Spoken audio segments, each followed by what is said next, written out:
kalian main game gacha, entah itu Wuthering Waves, Genshin Impact, Arknights, dan masih banyak lagi, kalian pasti pernah nemuin satu topik yang isinya tentang revenue dari game tersebut atau pendapatan dari game gacha tersebut. Dan gak jarang juga data dari satu revenue game gacha ini bisa dibandingin sama revenue game gacha yang lainnya. Dan lebih toksiknya lagi, ada yang sampai ngata-ngatain kalau gamenya itu EOS karena revenue-nya itu rendah banget. Tapi apakah sepenting itu ngebandingin revenue game gacha satu dengan game gacha yang lainnya sampai dijelek-jelekin pula? Halo Pi, di sini Milio Pi. Dan ya, di sini aku akhirnya berkesempatan untuk bacot-bacotin kalian yang sering ngedepatin tentang revenue game gacha. Aku sendiri sudah bosen dan kesel banget sama pembahasan game gacha yang dikit-dikit bawa revenue gamenya. Ih, game sepi ya. Pendapatannya dikit tuh. Kayaknya mari gini EOS deh. Dikit-dikit EOS, dikit-dikit EOS. Ya, kalian terus ngomong gitu, tapi buktinya gamenya hidup sampai sekarang. Kayak sepenting itu kah kalian ngebandingin revenue game gacha satu dengan yang lainnya? Apakah kalian senganggur itu dalam debatin revenue game gacha? Dulu aku sering banget kebet sama tipikal pembahasan yang dikit-dikit bawa revenue game gacha ini.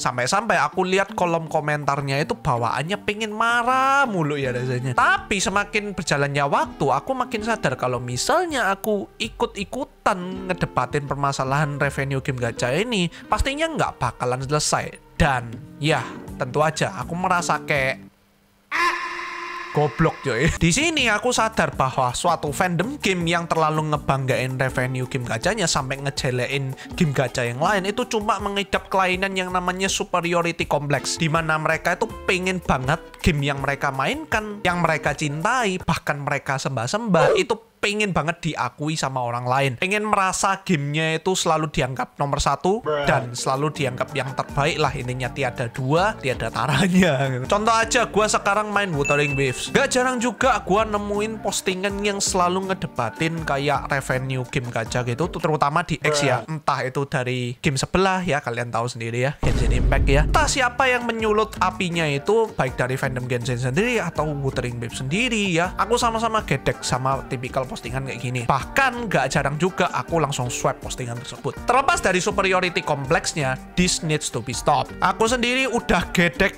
dan muak sama ketoksikan kalian ataupun mereka yang ngedebatin hal ini. Entah tujuannya emang itu cuma buat rage bait doang atau apapun itu ya, kita bicarain dulu mengenai kredibilitas datanya. Kalau kalian nggak tahu, semua data revenue yang diambil oleh beberapa fanpage anime ataupun game atau apapun itu berasal dari website ataupun aplikasi yang bernama Sensor Tower, di mana fungsi utama dari website atau aplikasi ini sendiri adalah mengambil data tentang pendapatan, jumlah unduhan, bahkan peringkat dari berbagai aplikasi. Nah, terus kalian pikir data yang ditampilkan sama Sensor Tower ini 100% akurat? Iya, benar. Nggak akurat. Ini aku research ya berdasarkan hasil diskusi ataupun pengalaman orang lain, di mana aku menemukan sebuah fakta bahwa data yang ditampilkan oleh Sensor Tower ini, entah itu pendapatan, jumlah unduhan ataupun peringkatnya, itu hanyalah estimasi semata atau kira-kira, perkiraan aja ya. Perkiraannya sendiri bisa tepat sasaran ataupun bisa melenceng sedikit, bahkan bisa juga melenceng dengan sangat jauh. Nah, terus data revenue yang didapat dari Sensor Tower ini kebanyakan cuma berasal dari in-app purchases atau IAP, atau kalau kalian nggak tahu microtransaction-nya lah, misalnya Lunit di Wuthering Waves, Genesis Crystal di Genshin Impact. Pokoknya limited resources yang dijual oleh game gacha tersebut lah ya. Ya, cuma dari in-app purchases doang, mereka gak hitung dari beberapa faktor lain, misalnya pendapatan dari iklannya, ataupun mungkin pembelian merchandise-nya, itu juga masuk ke revenue game gacha juga kan akhirnya. Lantas ngapain kalian ngedebatin sebuah data revenue game gacha yang bahkan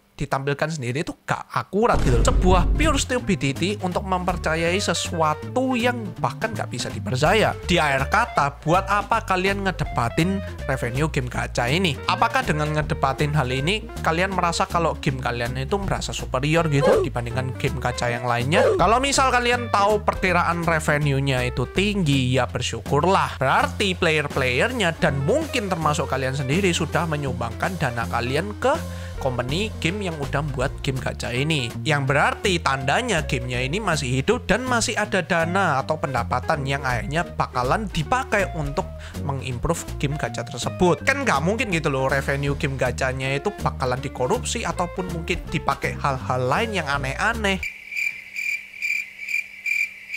Bentar. Emang ada yang kayak gitu, guys? Ya, tapi kira-kira gitulah, guys. Revenue game gacha yang tinggi itu bukanlah sesuatu yang bisa digembor-gemborin, melainkan sesuatu yang patut disyukuri karena kalian tahu sendiri bahwa game itu akan hidup untuk beberapa waktu ke depan. Ya, segitu aja sih pembahasan tentang debat revenue game gacha ini yang sebenarnya mungkin agak absurd, tapi entah kenapa topik kayak gini itu kayak gampang banget gitu loh dicapai oleh orang-orang. Tertarik banget gitu loh orang-orang ngedebatin revenue game gacha ini.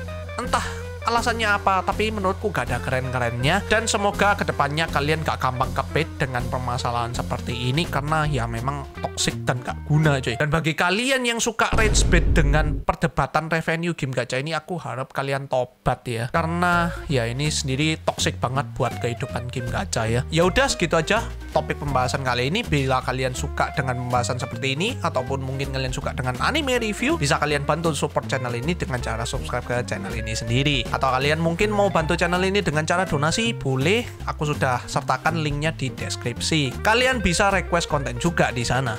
Dan ya, segitu aja video hari ini. Di sini Bilus Production. See you again next video and stay healthy. Bye.